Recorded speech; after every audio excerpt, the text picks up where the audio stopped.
विश्वानि देव सवितरदुरितानि पराशुभ यद्भद्रं तन्न आशुभ। ॐ सहना भवतु सहनौ भुनक्तु सह वीर्यं करवावहै तेजस्विनावधीतमस्तु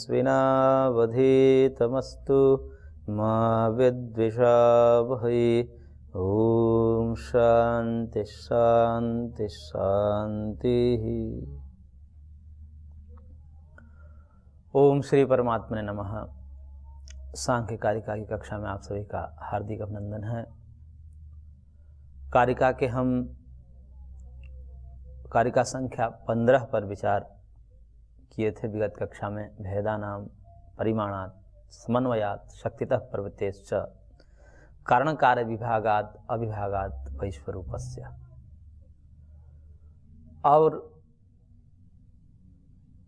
और भी कारण हैं जिन कारणों से अव्यक्त की सत्ता सिद्ध है, हालांकि अव्यक्त की सत्ता को अब यहाँ पर सिद्ध कर चुके हैं। अब जो अव्यक्त से जो व्यक्त की उत्पत्ति होती है वो किस प्रकार से होती है, इस प्रक्रिया का प्रतिपादन करने के निमित्त से कारिकाकार कारिका संख्या 16 में कह रहे हैं कारणमस्त्यव्यक्तं प्रवर्तते त्रिगुणतः समुदयाच्च परिणामतः सलीलवत् प्रतिगुणाश्रय विशेषात्। कह रहे हैं कि कारणम अस्ति अव्यक्तम, अव्यक्त रूपी कारण है, ये तो कह दिया गया, ये सिद्ध हो गई। ये जो 5 कारण पूर्व की कारिका में बताया गया, इन 5 कारणों से अव्यक्त है, यह तत्व तो सिद्ध हो चुका है। अब अव्यक्त है तो अव्यक्त से व्यक्त कैसे उत्पन्न होता है, इसकी प्रक्रिया बता रहे हैं और कह रहे हैं कि प्रवर्तते त्रिगुणतः समुदयाच्च। ये त्रिगुणों के समुदाय से, सम्मिश्री भाव से ये आविर्भूत होते हैं। कौन आविर्भूत होते हैं? तो महदादि कार्य आविर्भूत होते हैं, त्रिगुण से उत्पन्न होते हैं, त्रिगुणतः। तो त्रिगुण से ये आविर्भूत होते हैं।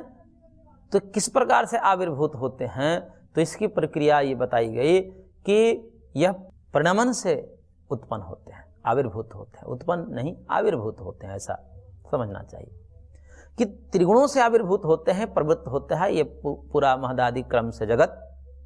कैसे? तो कहते हैं कि इनका परिणाम होता है, और ये परिणाम 2 प्रकार से होते हैं। एक साम्यावस्था है और एक वैषम्यावस्था है। जब ये तीनों गुण प्रलय अवस्था में रहते हैं तो साम्यावस्था में रहते हैं। साम्यावस्था का तात्पर्य यह है कि वहां पर परिणाम तो होता है लेकिन विषम परिणाम नहीं होता है, सम परिणाम होता है, इसलिए साम्यावस्था कहते हैं। सम परिणाम का मतलब ये होता है सत्व सत्व रूप में बना रहता है, रज रज रूप में बना रहता है, तम तम रूप में बना रहता है, लेकिन सत्व उत्तरोत्तर सत्व रूप में परिणत होता रहता है। क्यों? सत्व उसी रूप में सदैव बना रहे ऐसा नहीं है, क्योंकि चलम च गुण वृत्तम ऐसा सिद्धांत है। गुण की वृत्तियां चलायमान होती है, चाहे वो वैषम्यावस्था में रहे तो भी वो चलती रहेगी, उनमें परिणमन होता रहेगा, चाहे वो साम्यावस्था में रहे तो भी परिणमन उनमें होता रहेगा, क्योंकि गुणों का स्वभाव ही है परिणमन होते रहना। लेकिन जब प्रलयावस्था में ये पूरा त्रिगुण रहते हैं तो परिणमन तो होता है लेकिन सम परिणाम होता है, यानी कि सत्व सत्व में ही परिणमन करता रहता है। पूर्व वाला सत्व अपने स्वरूप को छोड़कर के उत्तर वाला सत्व रूप में आ जाता है, फिर वो सत्व अपने उत्तर वाला सत्व रूप में ही बना रहता है, मतलब परिणमित होकर बना रहता है। एक होता है कि भाई परिणमित होकर के कुछ और बन जाए, वैसा प्रलय में नहीं होता है। वो परिणमन तो होता रहता है लेकिन परिणमन स्वरूप होता है, यानी कि अपने पूर्व रूप में ही परिणमन होते होते उसी रूप को बनाए रखता है, लेकिन परिणाम जारी रहता है उसमें भी। तो सत्व का सत्व रूप में परिणाम, रज का रज रूप में परिणाम और तम का तम रूप में परिणाम जब रहता है, इसको कहते हैं साम्यावस्था। ये परिणाम ही है, लेकिन ये परिणमन जो है सजातीय परिणमन है, कोई विजातीय परिणमन नहीं होता, उससे कोई नया पदार्थ नहीं बनता। ये साम्यावस्था में रहता है। तो इस साम्यावस्था को ही हम निष्क्रिय अवस्था कह देते हैं। हालांकि वहां भी निष्क्रियता तो नहीं है, परिणमन तो जारी है। तो इसलिए ये साम्यावस्था में तत्वांतर परिणाम नहीं होता। वही जब जगत वैषम्यावस्था में आ जाता है, यानी कि सत्व रज का आश्रय पाकर के और तम का आश्रय पाकर के वो बुद्धि तत्व का निर्माण कर देता है, अहंकार तत्व का निर्माण करता है। और वही अहंकार तत्व रज और तमस का आश्रय पाकर के एकादश इंद्रिय और पंचतन मात्र का निर्माण करता है। और वही पंचतन मात्र और तमस का आलम्बन लेकर के पंचभूतों का निर्माण कर देता है। तो यहां पर जो परिणाम है वो विषम परिणाम है, सम परिणाम नहीं है। सत्व से सत्व ही परिणमित होता रहे तो जगत नहीं बनेगा, लेकिन जगत बना है, मदादिक क्रम से बना है। इसमें देख रहे हैं हम भिन्न भिन्न पदार्थ निर्मित, इसलिए वहां पर विषम परिणाम मानना पड़ता है। और विषम परिणाम मान करके ही इस जगत का निर्माण हुआ है। तो ये परिणामवाद के माध्यम से सत्व रज तम का ही परिणाम विषम परिणाम जगत है, सम परिणाम नहीं। सम परिणाम में कुछ बनेगा ही नहीं, विषम परिणाम में जगत का निर्माण होता है। तो इस परिणमन के माध्यम से जगत का निर्माण होता है। यही प्रवर्तते त्रिगुणतः समुदयाच्च, इससे कारिकाकार ने अपना मत को ख्यापित किया। अब यहां पर संशय ये हो सकता है कि प्रकृति जो है वो एक है, और उस एक प्रकृति से ये भिन्न भिन्न पदार्थ कैसे बन गए? और एक प्रकृति है, उसके धर्म भी एक हैं, और उस एक प्रकृति से ये विलग विलग धर्म वाले पदार्थ कैसे बन गए महदादि? तो उसके लिए कारिकाकार ने कहा कि परिणामतः सलीलवत परिणाम हुआ है, लेकिन कैसे परिणाम हुआ है कि जिससे वो अलग अलग धर्म वाले पदार्थ निर्मित हो गए। तो करेंगे, देखिए त्रिगुण तो वही है, समान है, प्रकृति वही है, समान है, लेकिन सलीलवत जल के समान आश्रय भेद से, प्रतिप्रतिक गुणाश्रय भेदात, प्रत्येक गुणों के आश्रय के भेद से, जैसे जल प्रत्येक पौधे के आश्रय के भेद से अलग अलग रसों में परिवर्तित हो जाता है। जैसे वही बारिश का जल एक ही है, लेकिन एक ही बारिश का जल अलग अलग पौधों के निमित्त से, उसके आश्रय से, गन्ने में गया तब मधुर हो गया,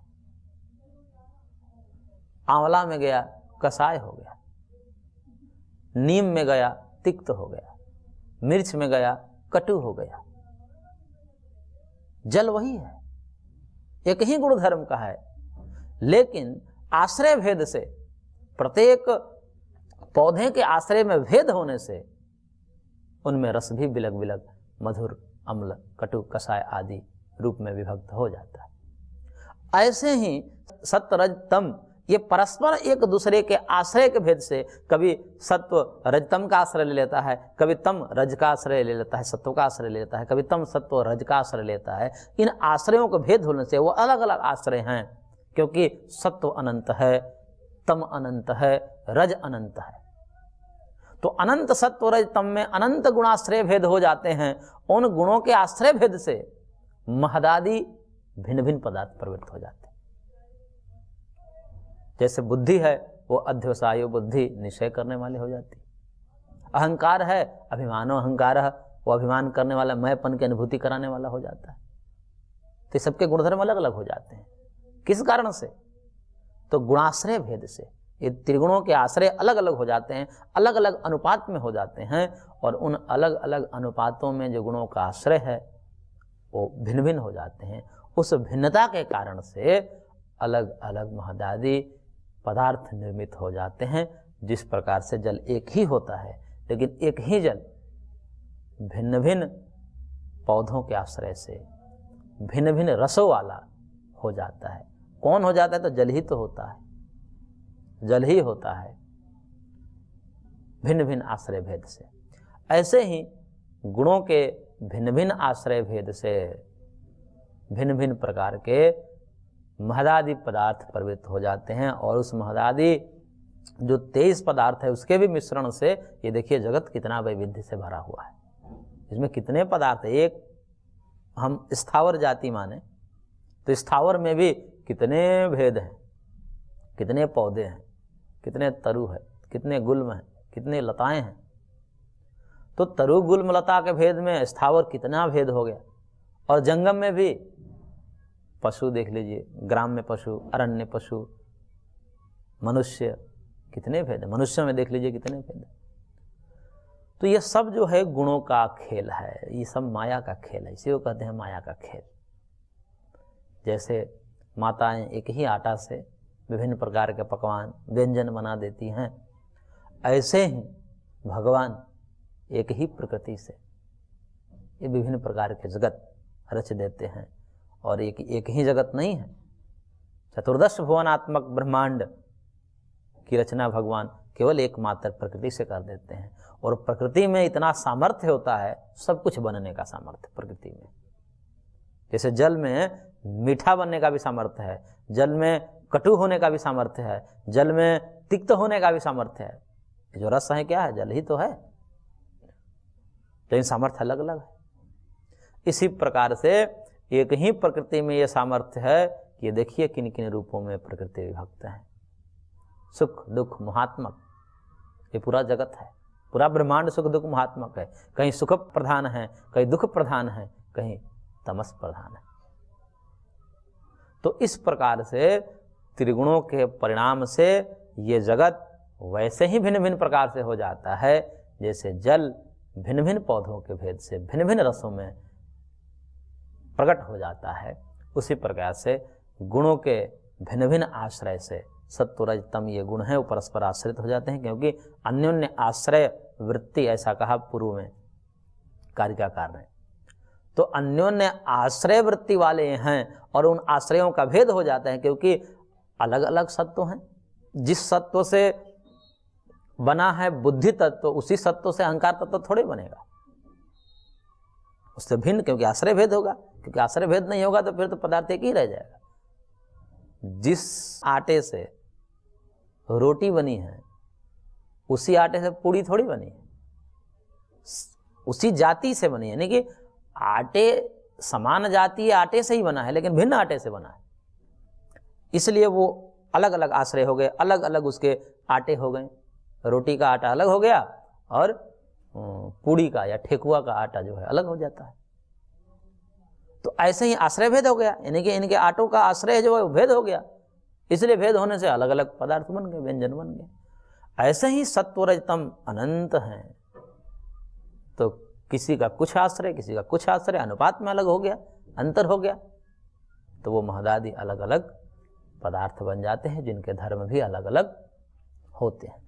तो इस प्रकार से परिणमन होते हुए त्रिगुण के परिणाम से ये समस्त जगत महदादि क्रम से उत्पन्न हो जाते हैं। ये कारिकाकार ने कारिका संख्या 16 में बात कही। तो इस प्रकार से व्यक्त अव्यक्त इन दो तत्वों का विस्तार से चर्चा आचार्य ने कर दिया। अब बचा जो तीसरा तत्व, वो है पुरुष तत्व।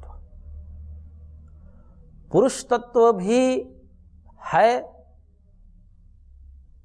होते हुए वो दिखता नहीं। इसमें क्या कारण है वो भी बताना पड़ेगा, क्योंकि व्यक्त अव्यक्त में तो पर्याप्त कारण महर्षि ने बता दिया।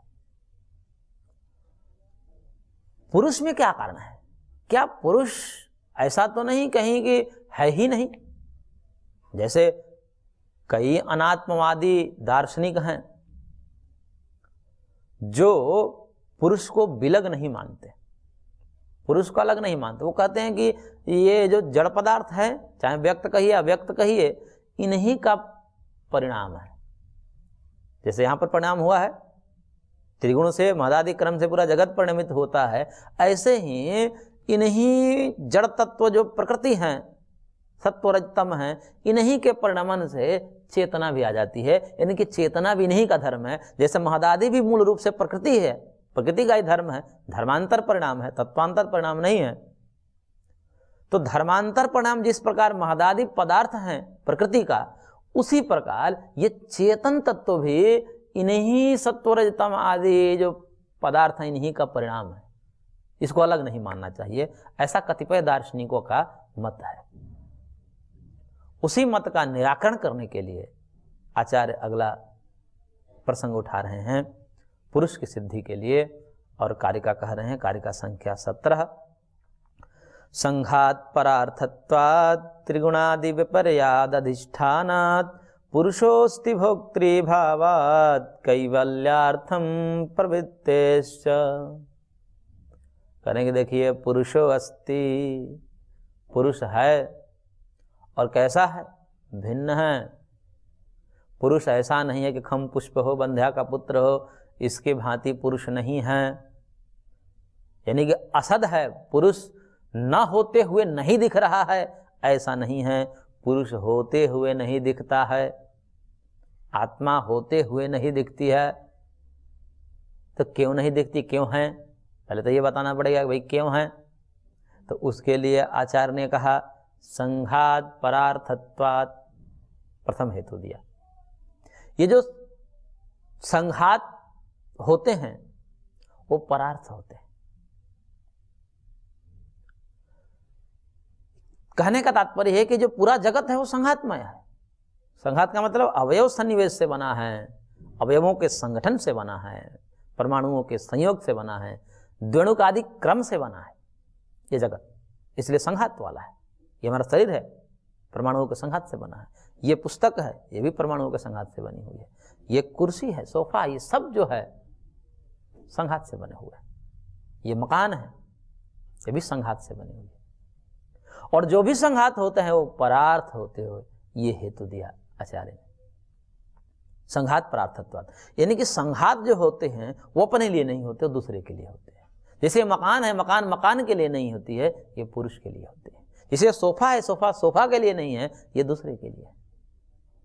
सैया है, सैया सैया के लिए नहीं है, वो दूसरे के लिए है। आसन आसन के लिए नहीं है, वो दूसरे के लिए है। मकान मकान के लिए नहीं है, वो दूसरे के लिए। तो जितने भी संघात वाले पदार्थ हैं वो अपने से भिन्न दूसरे के लिए होते हैं।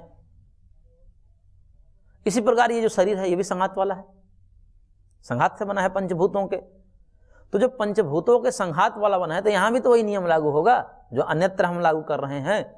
क्योंकि जब हम सब जगह वही चीजें देख लिए, एक ही नियम को देख लिया, तो वो नियम यहां भी लागू होगा, क्योंकि ये भी संघात वाला है, शरीर भी संघात वाला है। तो जब शरीर संघात वाला है तो ये किसके लिए है? तो कहा जाएगा परार्थत्वात्, दूसरे के प्रयोजन के लिए है। तो दूसरा कौन है?